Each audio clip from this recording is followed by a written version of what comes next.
Hello, and welcome back to another edition of Carrie's Gardening Channel. Today is October the 3rd, 2018, and I wanted to show you the pampas grass that's blooming. And now this is a hardy perennial, and I'm in Pennsylvania in Zone 5B, and this is definitely a hardy perennial for us.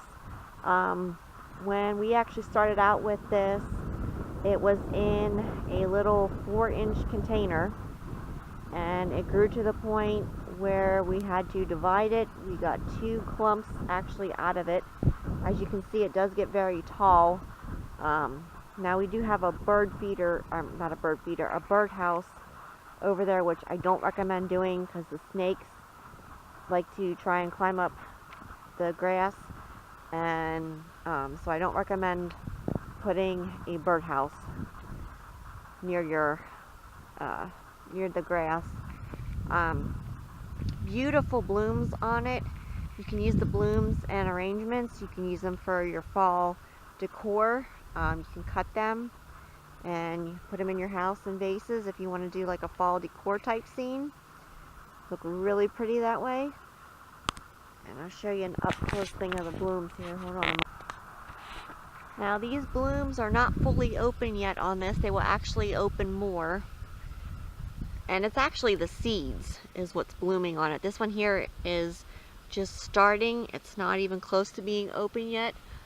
This one up here, let me pull this one down here. This one here is starting to open more with the seeds. Now the wind will blow the seeds around. We actually have a part of this that started growing in the front of the flower bed, so it's definitely going to have to get moved because of how tall it gets. But it actually, the seeds dropped and the conditions were right for it to come up and grow. So the foliage here kind of has a white stripe in it, and we didn't get to cut down all the dead canes.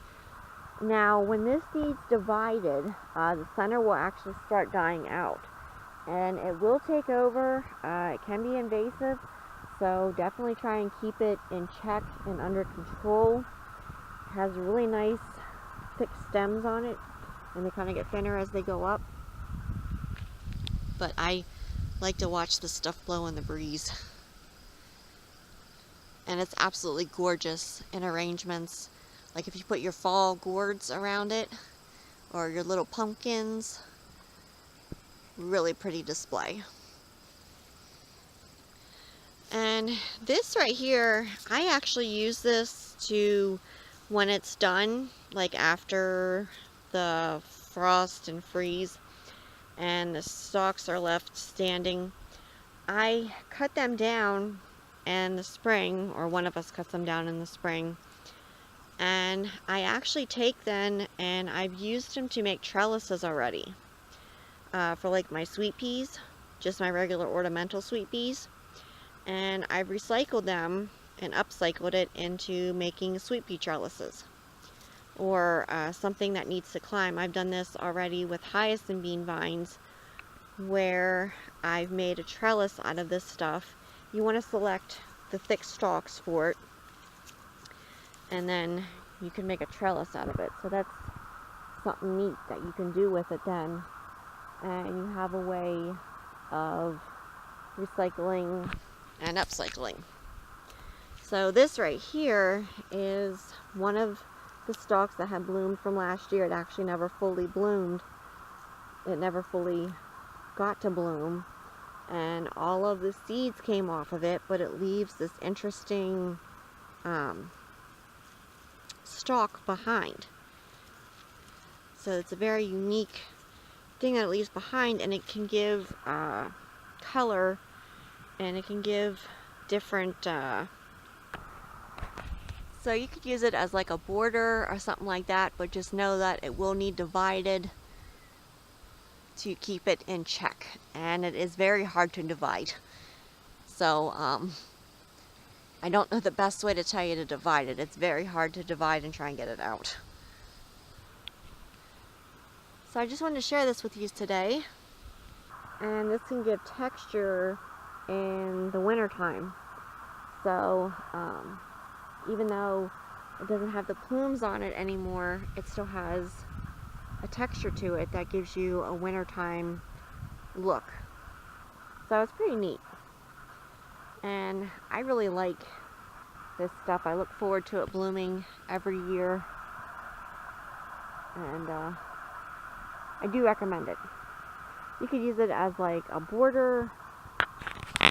And I just actually seen this when I was doing the video. This is a praying mantis. And he's looking for bugs that he can eat. And they eat aphids, they eat all kinds of different bugs. So they're really good for your garden. And he's enjoying the pampas grass here. So he's waiting for his next meal. But I just noticed him when I was doing the video. I just wanted to point him out here. If you like my video, please like, comment, subscribe. If you have any questions, you can leave them below and I'll try and answer them for you. Please don't forget to hit that little notification button on time when I put a new video on. Thank you for watching and I hope you have a nice day. Bye!